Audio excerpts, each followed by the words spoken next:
I just want, okay. I don't know what to say, good morning or good afternoon, because some of the people are not on this part of the world. So welcome, colleagues. I'm Brungen Madiba, as with the Dean of the Faculty of Education here at Stellenbosch. So I'm just here to welcome you to this book launch. I must really say that in welcoming you to this, this book was published during the lockdown. This was a very, very challenging time. And I must really say, you know, as Winston Churchill said, we must never waste a good crisis. So our colleagues have really demonstrated how you can turn a crisis into an opportunity. So this is a very, very wonderful book that we're going to hear a lot about it. I really need to thank the editors of this book, Dr. Karina America, Dr. Nazim Edwards, and Professor Maureen Robinson. And of course, I want also to thank all the authors that contributed to this book. So I'm really quite, hopeful that this book is going to make a very, very good impact to our understanding of initial teacher education, especially, I think, the PGCE program. I went through the book quickly, and I found that there's so much interesting insights that I think are going to benefit those who are going to read this book. So I wouldn't really want to waste much time, as a lot is going to be said about the book. And I mean, the different authors are going to share their views about it.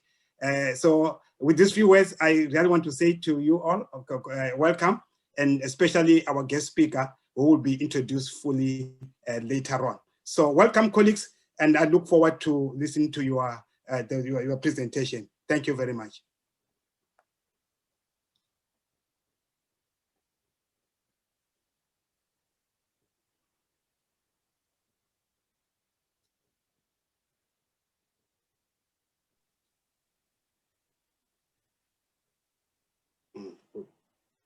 I can't hear. Yeah.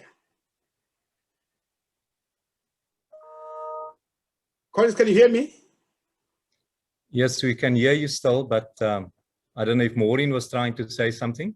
Yes, because I handed it over to Maureen. I don't know if Maureen is speaking, but I can't hear. I can hear also. So she's speaking. I don't know. She had a problem. She had a problem earlier. I'm not sure what the issue is. Yeah. Let's proceed with Dr. Edwards while we're waiting for Prof Robinson. Can I just give Maureen a call there, just to see what's happening? Okay.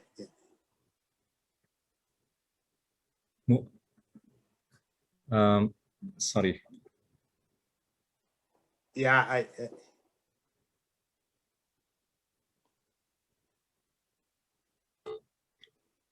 Dear Dr. Edwards, please proceed. Maureen, sorry, we can't hear you. We can't hear a thing you're saying. Maureen, we can't hear you. There's something wrong with my sound. Can Karina carry on, please? Okay. Because do you want me to come in, or what shall we do? Please proceed with the program.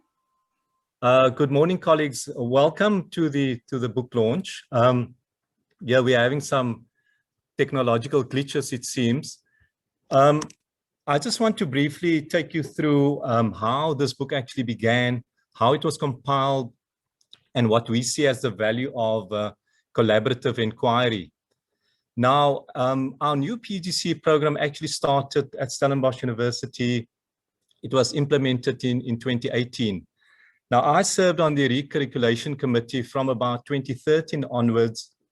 We had many meetings and deliberations and so on. But over the years, what we found is that the feedback that we often got from students was that they felt there was a lot of overlap in the program. But we took these issues very seriously, and we tried to address them. But this particular book has its roots in a very collegial discussion, which was actually initiated by Professor Aslam Fattar. I think it was about May 2018. So one of the critiques that he actually drew on the board was that we were operating in silos. Now, these, as you know, are vertical structures. But now with the benefit of hindsight, I'd very much like to prefer prefer to refer to this as actually horizontal structures, given how we actually operate in this particular building. I'm actually sitting on the second floor of the building right now. Now, on the fourth floor, we have curriculum studies. And on the third floor, we actually have education policy studies. And on the second floor is actually the Department of Educational Psychology. Now, I must just tell you this, people on the fourth floor are actually averse to Bernsteinian terminology. So when you talk to them about horizontal and vertical discourses, they don't want to hear about it. But this conversation with Aslam actually opened us up to that. And so Aslam actually produced, or rather he presented us with a paper by Jim Hordern. And this extended Bernstein's ideas. So this was the start of a very fruitful discussion where ideas such as pedagogic recontextualization, I mean, to be quite honest, I ran with this idea, but it was something which was quite foreign to me at the time. It wasn't part of my terminology that I was using in science education. So in a way, it also opened my eyes to certain things. And so we actually had about, what was it, about 15 colleagues present at this discussion. So it spanned all of our departments, which at the time included the sports science department as well.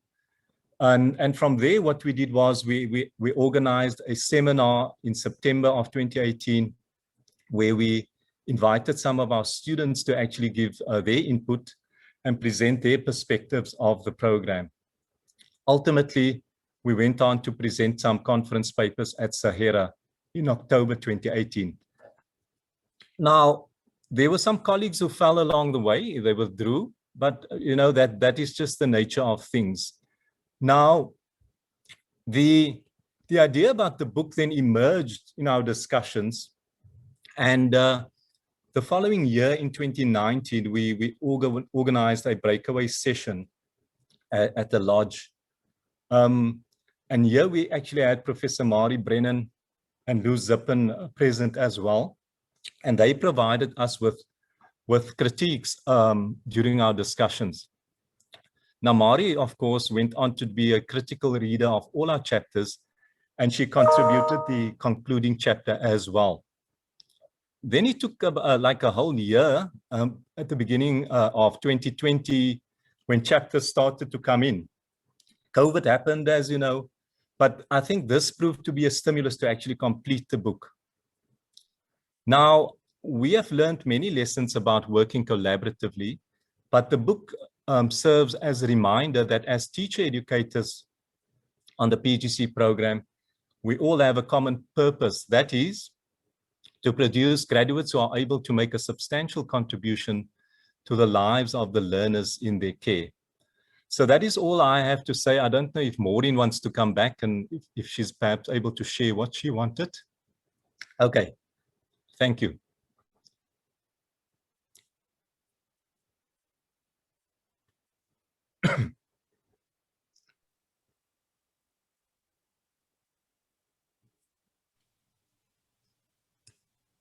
Nazim, should I continue with the outline of the chapters? Yes, Maureen was unable to speak. Okay, fantastic. Good morning, everyone. This book is divided into 3 sections. Section A deals with the generic or the compulsory modules, which include the following. In the chapter Practical Learning, Maureen Robinson describes the design and pedagogy of the module and reports on research into students' experiences of their preparation for a diversity of learners and a range of social contexts. For the educational psychology module, Carlin Conradi argues for a caring, receptive disposition, which starts with the premise that humans are inherently relational, responsive beings. And then for Marie-Louise Bota's chapter, she uses the lens of curriculum studies to revisit teaching and learning and to ask what is in store for the 21st century.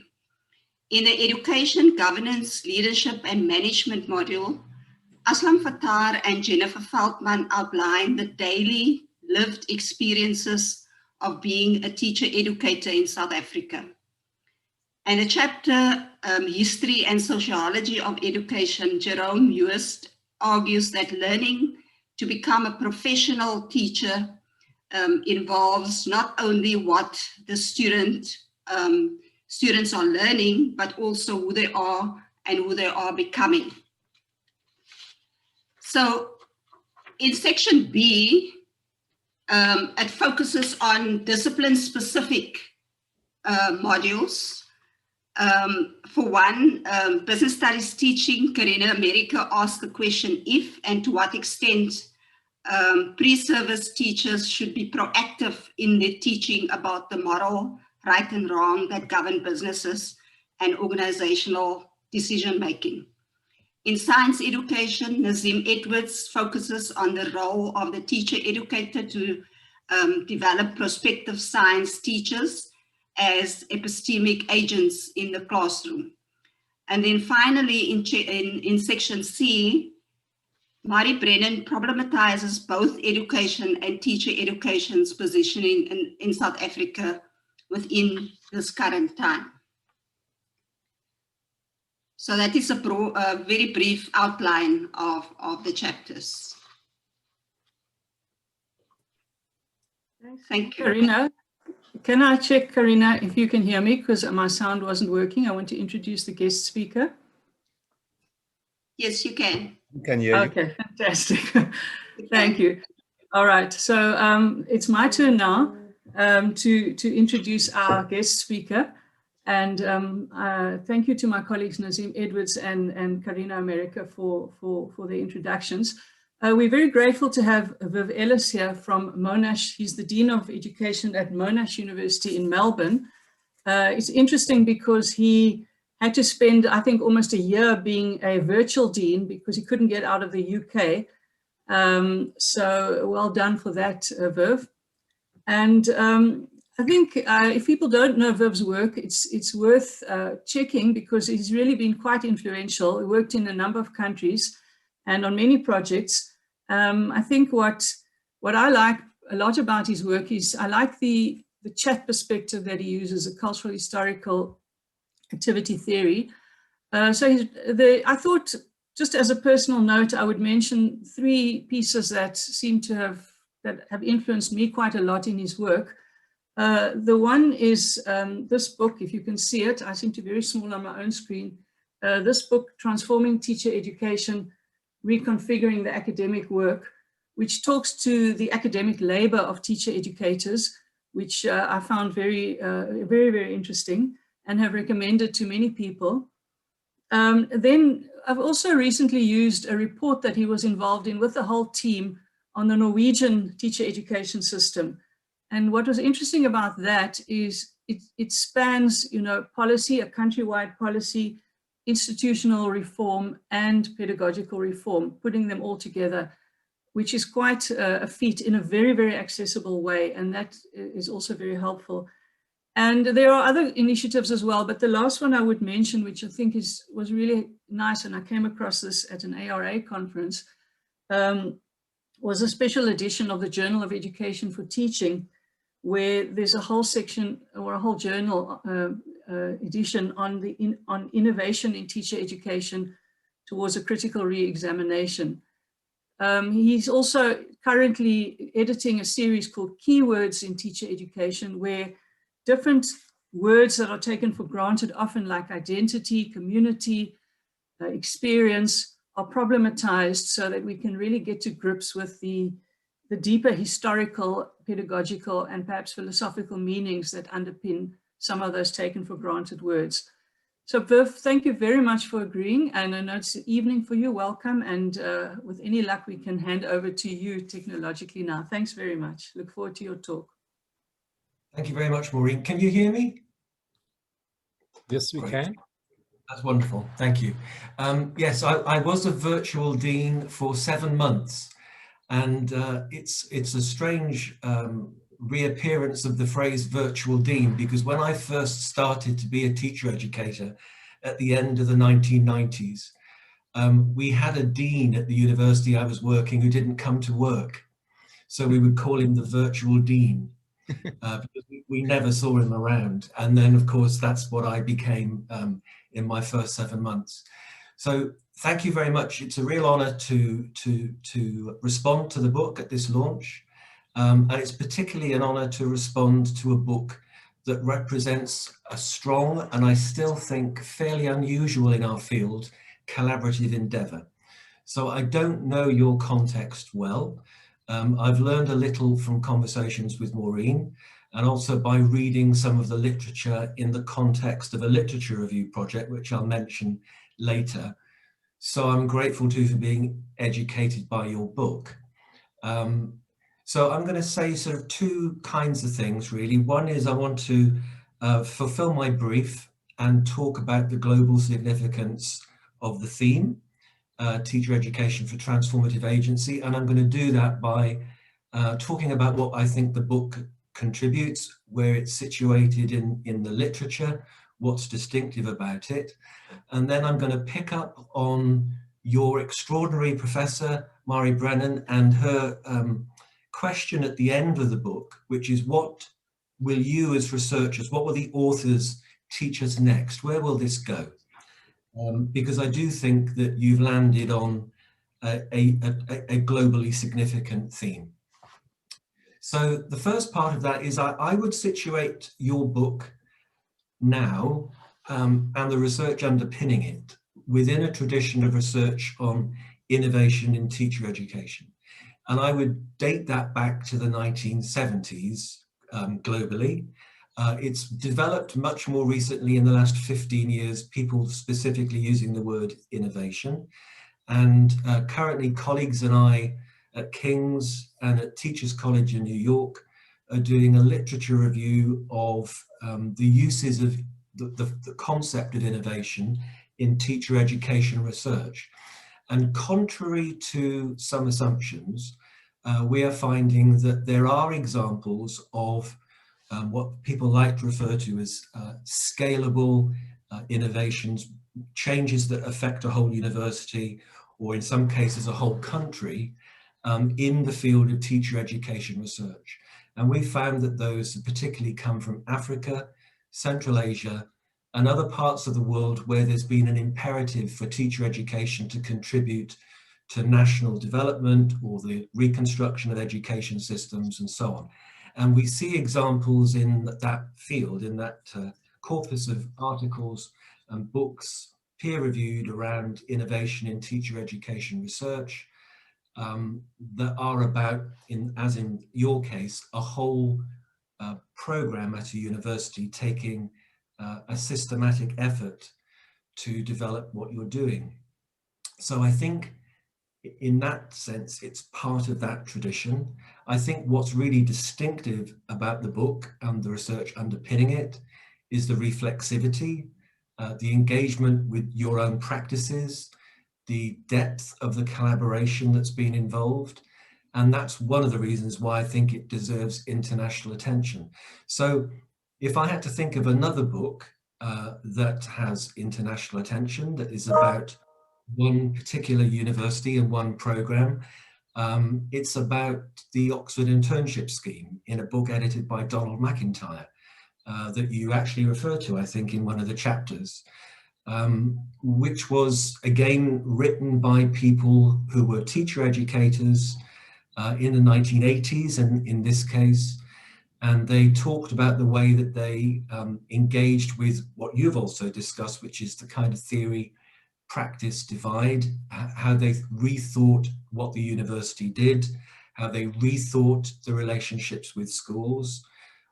What they didn't do was they didn't theorize their work in the way that you have. And I think that's partly a kind of a function of the times that it was written in.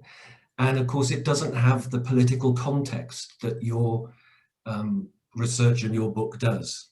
So I would situate your work, your book, in that kind of tradition. And I don't think there's a lot of that whole program, whole university, critical, reflexive work out there. So that's how I would situate the book and the work underpinning it. The title is really significant, I think. The title itself, the marketing department of your publisher has really landed on something that is going to capture international attention.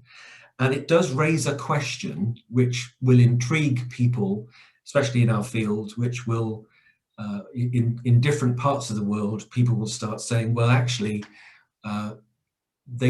governments, different states around the world don't want teacher education to be agentic. They don't want transformative, agentic teacher educators. They recognize that teacher education is politically important, as you do, but their idea of innovation is to come up with a model, perhaps centrally, based on different kinds of evidence, different kinds of scientific endeavor, and then to officially order that in terms of implementation with fidelity at scale, where actually agency is a problem. So I think the title itself is going to capture people's attention, and it raises questions about whether transformative agency is desirable in a field like teacher education, where the outcomes are seen as societally important, where they're part of political policy making, where they're part of nation building, where they're part of reconstruction. How important is it to have teachers and teacher educators who are agentic, who are engaged with problems, who bring their own resources to it, have a diversity of perspective, and so on. So there's a big question there, and that's why I think the title, the theme is truly globally significant. Which of course then really does raise the question, now that you've done the book, and it reflects the work that you did in a particular period, to pick up on Mari's question, where will you go next?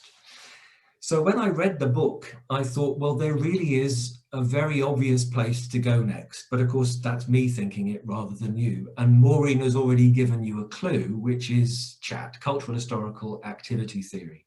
Now, I'm not the kind of CHAT person who prioritizes the theory above everything else. And I'm not the kind of CHAT, Cultural Historical Activity Theory person who's interested in the kind of methodological orthodoxy that sometimes goes along with it. But you have chosen, in the title of your book and in the concept that it's built around, an absolutely critically important CHAT concept, transformative agency. So transformative agency is increasingly well developed and explored in the work of people like Engström, and again you're referring to Engström in your book, and Sernino, and other people associated with the University of Helsinki Cradle Center, and now with Tampere University in Finland too. And the way that they work collaboratively with practitioners to help practitioners enhance their own agency, to change their own practice. So if I give you a definition of transformative agency that Engström and Sernino use, it's this. So this is the one that they came up with in 2013. Transformative agency is the capacity to form and implement intentions that go beyond and transform accepted routines and given conditions of an activity. It is increasingly understood as distributed, dispersed, and decentralized amongst multiple actors in organizations and communities. So that's the definition that they've been working with, and their methodology that used to be called something called developmental work research, and then it became changed laboratories, and now very often it's referred to as transformative agency development, TAD. And transformative agency is seen as a collective capacity to change the situation that you're in. And the claim of the approach that Engerstrom and Sannino have is that it is the theory of cultural historical activity theory that enables people to have a new lens on what they're doing. So if I was to sort of suggest where you might go next, it would be to flesh out in a very explicitly chat way, although you don't have to do exactly what Engerstrom does, and he'll be very clear about saying that, you know, the whole idea is to play with the concepts and make them useful in your own context. What does their concept of transformative agency mean in teacher education? Now, as far as I can tell, nobody's done that systematically, and you've already got a track record of doing things collaboratively and systematically. So there's an opportunity there. And again, the key is, from their perspective, that you can help people change their practices. You can help yourself change your practices by using theory as a lens. And you can work with people to develop what you're doing, to produce a form of teacher education for a post-apartheid society that's wishing to become more democratic and more equal by working with other people. So the obvious other people to work with are your teacher colleagues in schools and your students. So there is an opportunity, I think, to work with a group of people and other communities beyond the immediate systems that you're working with, to think about using theory to change what you do. Now that's the claim of the Engerstrom-Sannino approach around transformative agency. But interestingly, it doesn't have to be. If you take their Vygotskian argumentation about why this might work, literally, it doesn't have to be Vygotskian theory. So what you're doing in your book, one of the tools that you're using is the productive pedagogies theory from Australia. So in fact, you could use that theory if you felt that the triangular representation of activity systems and all the double-headed arrows and so on and so forth was too abstract, too distant. It would take too long to get people familiar with it. And having done it myself, that all of that is true, can often lead to people getting a headache, including the researcher. But you could actually use the productive pedagogies theory as that kind of mediating theory, and encouraging your teacher colleagues, yourselves as teacher educators, students, other teachers in school and community to look at what you're doing through a particular lens and do some joint analysis. So there is an opportunity there for you to really play with that, I think. And because you've put your marker on that concept in the field of teacher education, then you've already got some momentum.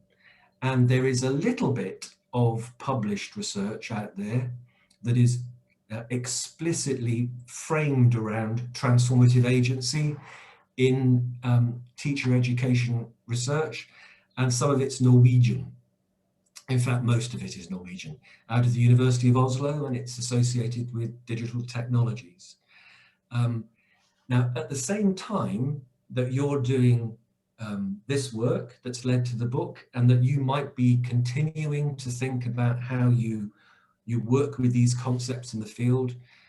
Also in Norway, via Zoom, I'm working with colleagues at Tromsø up in the Arctic and Trondheim, a few hundred kilometers further south, to use the cultural historical activity theory in a Norwegian Research Council project with teachers and with students and with school teachers, which is in the context of the Norwegian teacher education reforms that Maureen briefly mentioned earlier. So we're not doing it in that kind of very important, significant political context that you have, that very particular national nation building, reconstruction, post-apartheid, politically values driven context around teacher education. The context we're doing it in is in Norway, where the reforms themselves were largely developed by the profession. It was a very consultative policy formation process, and the enactment of the policies being supported very collegially. And the focus really there is on research in teacher education, so it's different. So I think if you chose to work on this concept of transformative agency in your political context, and in a context of literature around innovation that I mentioned earlier, you'd really be onto something. But I think you could actually go further, because you've got an advantage that we don't have in the Norwegian project, which is that you're doing it in your own program, and we're working with people in other universities. So we're going to be in the situation that a lot of research is, where you come in and you do it and you work with people for a few years and then you leave. And one of the big questions in the kind of research that Engström and Sannino are doing is, how sustainable is transformative agency? So we are human beings, and teacher education is a job. It's part of our lives, and then we go home. And to do our jobs, it's usually a good idea that some of what we do is automatic, so we don't have to think about it an awful lot all of the time. So the tendency is that we change things, and again, you're referring to the action research theory in your book, and Kurt Lewin and so on, that you know, at some point in that cycle, you have to refreeze things to make them sustainable. And that's the kind of premise of an action research cycle. But in the transformative agency research, in the chat tradition, there is this question: how long can you sustain transformative agency? If researchers go in to work with participants, they're usually, if it's a project of any scale, funded by someone, and then the funding ends and it has to end. But when you're doing it with each other, when you're engaged in the kind of collaborative, systematic effort that you've been, you can build this design, this research design, this practice developing design. Another word for it is a formative intervention in your own practices. You can build it into what you do. And then the really interesting question that goes beyond teacher education as a field of research is, how sustainable can you make that? And there's real interest in that, because the chat approach to change, practice development, transformative agency goes beyond education, teacher education. It's in medicine, health, telecommunications.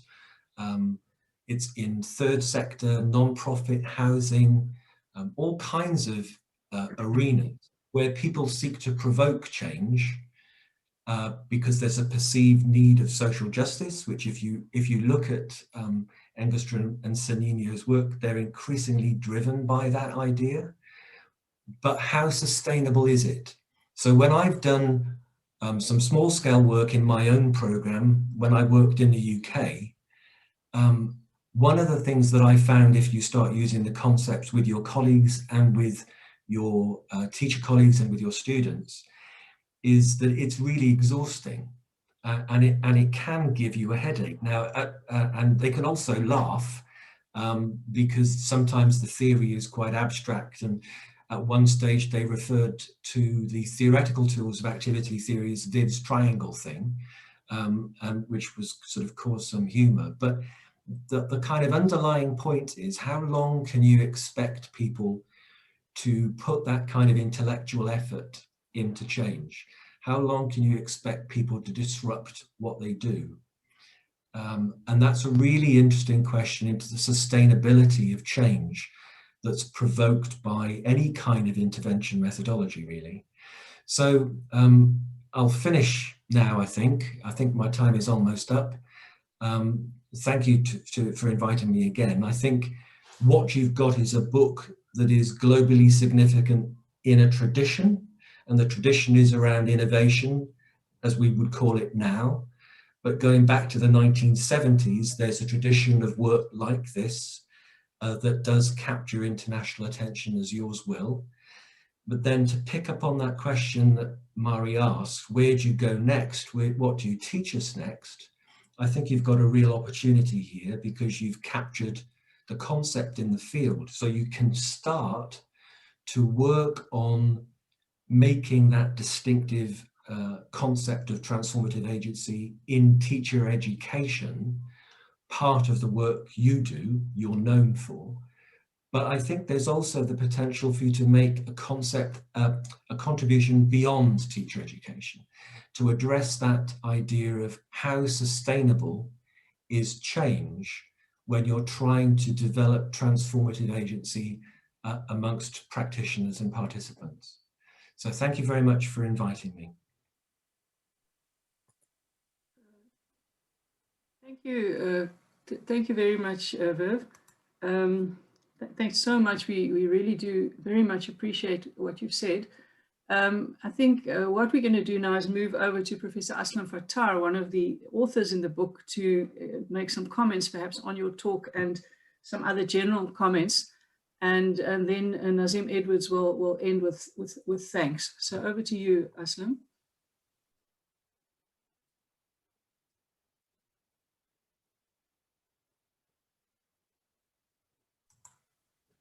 Can't hear you, Aslam.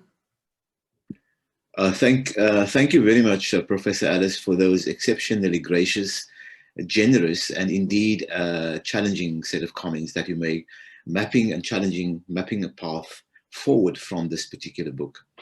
I want to just underline that, and I think that your comments are extremely useful. And so in celebration of those comments, I want to turn to the strategic question. And this question relates to how do you establish and sustain a community of teacher educational research, which this book represents, within real, exigent, difficult, often conversationless, and often context in which people don't really speak to each other than programmatic issues and issues of qualifications, which in the South African context, we are mired in, and we struggle to get to the more complex conceptual conversation that builds to a particular kind of knowledge gain. At the strategic level, this particular text has a history. It has a history that is located at Stellenbosch University, which has a deep, solidified, and now ossified institutional history that is about 150 years old, and that has framed particular ways of academic doing that was exclusionary and did not brook working across boundaries and across the line. Over the last 25 to 30 years, that has changed, but the depth and the ossification of that particular history still in some ways sit with us. One of which is that often work is fragmented, conversational community do not emerge easily, and when they do emerge, they emerge in a staccato fashion. And indeed, this is the case for this particular book. But the beauty of the strategic consideration about how this conversational community emerged was that when it emerged, it took off and it flourished, because the conversation via a certain set of coherent questions that attended to the work that we do, all in any case do, was ripe and ready for the picking. And we were ready for this conversation, and we had a particular. So what this conversation was first charged with was the idea of program coherence, the idea of integration, and so on and so forth. Simple questions, and then started off with concepts that allowed us to get into that. And so Jim Horden's differentiation between teacher education for education and teacher education of education provided us one conceptual language to begin the conversation. But this conversation attends to a number of things, and it has to work strategically and principally across them. First one is the ethical. South African educational discourses are ethically charged. It's, as you've probably indicated, it's charged with concepts of social justice, but it's now moved beyond the nation state. but beyond the nation state to where? And what is emerging, particularly in COVID circumstances, is this idea of planetary existences. And I do believe that the complexity of human endeavor, the complexity of of being human in the African, South African context, and understanding how teacher education shifts what's being human, provides South Africa a particular kind of acute laboratory of what it means to be human and what it means to develop teacher education languages in respect of the transformative agency that you speak about. Very complex question. That ethical conversation requires concepts. But the concepts, I think, is preceded by the questions that you want to ask. So the privileging of concepts is for me not really the issue. It's the nature of the question that you want to ask. And how do you come to the nature of that question? The answer that we give to ourselves is that our operating frame is practice-based. It is based in our own practices. And out of a conversation about what those practices are, emerges a set of incisive conversations that cuts right through the problem that we want to investigate. Then followed dialectically almost, reciprocally, by a conversation about concepts.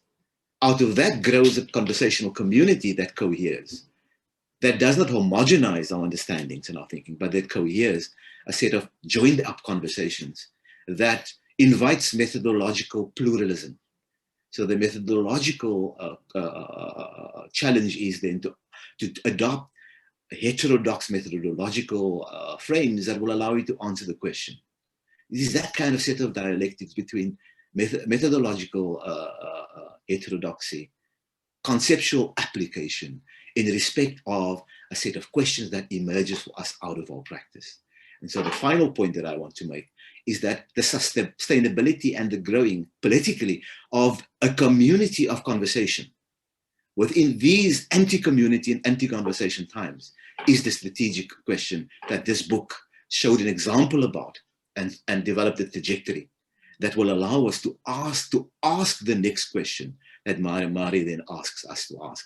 And that next question, Mari, takes us to teacher education, transformative agency in the way Professor Ellis speaks about it, into planetary human engagement in that big ethical sense. But it is the methodological and the conceptual engagement with teacher education and its relationship to schooling and its inequalities and its socialities that provides the knowledge question that arises out of that.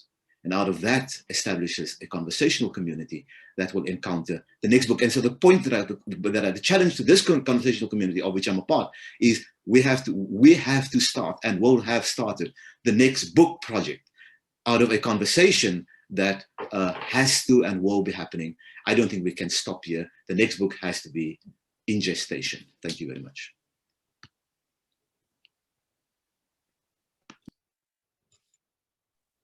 Zoom.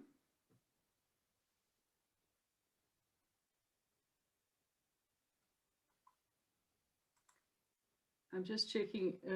Nazim is there. You are, Nazim. Carry on. Yeah, thank you, Maureen. Colleagues, let me start off by thanking our guests from Australia, particularly Professor Viv Ellis, who's given us insights which I never thought, linking obviously where are we going with this particular book, linking it to the question that Mari asked in her chapter. So I want to thank Prof Ellis for taking the time out to talk to us and to engage with us and give us some food for thought. So thank you very much. Then, of course, Professor Mari Brennan, she's played such a critical role in the actual publication of the book, having, perused all our chapters and providing each and every author with valuable inputs and so on. So Mari, thank you very much. I hope we will be seeing you one of these days, either you coming back to South Africa or us visiting you in Australia. And to Aslam, Professor Aslam Fattar, I think Aslam was very inspirational, very in initiating the book. So I want to thank him and for being a friend along the way, guiding us along, at critical times in terms of, not just the substance of the book, but also, the actual funding aspect of the book. So I want to get to the funding, and there are many people I wish to thank who've made substantial contributions. But firstly, I want to thank Professor Ronelle Carolison, who's our Vice Dean of Teaching and Learning in our faculty. She played a very supportive role and provided us with capacity development funds, to have workshops and so on. And ultimately, her department also contributed to the actual publication costs. Then Professor Eugene Clutie, our Vice Rector of Research at the university, contributed a substantial amount. I want to thank him as well. And Professor Michael Lecordier, our Chair in the Curriculum Studies Department, also contributed. And many of us also utilized some of our research funds from the NRF. So thanks to them also for making things possible. And some of the authors chipped in with some of their research funds to make this book a reality. So I want to thank them as well. And then finally, African Sun Media. Here we must thank the publishing manager, Vikas van Zyl, and his team for making this possible, being very, very supportive along the way, and finally bringing this book to fruition. So Vikas, thank you very much for being a support from the inception to the final publication of the book. We certainly hope from the conversation that you heard now, we certainly hope that we will be able to have another book soon to take this conversation forward. So thank you very much to everybody. Maureen, over to you. I'm not sure what needs to happen now. Thank you, Nazim. We didn't plan for any sort of questions because we only had an hour. Vikas said that he would be monitoring if there were any comments or questions. So we have about 3 or 4 minutes. So Vikas, since you are monitoring that, perhaps you could alert us. And if there isn't anything specific, then it will probably be the end of our session. So Vikas, I'm just asking you if there's anything further that has been raised. There has been no questions. All right. Okay. Great. Then apologies for the slight technical hitch at the beginning, but I think that seems to be the name of the game these days. And with that, we'd like to thank the participants who signed up. I think there were about 45 people, for which we're very grateful. And let's hope that we can get the word out, we can get the book out, but more importantly, that we can keep the conversation going, the debates that have been spurred on, I think the collegiality that has been spurred on. I'm very thankful for the work with my co-editors. It's been really amazing. And I think, Viv, maybe you can go and have your supper now, and Mari and the rest of us will go and have our lunch. And yeah, with that, I think we can close the meeting. So thank you, everybody, and have a good rest of the day. Goodbye to all of you. Thank you.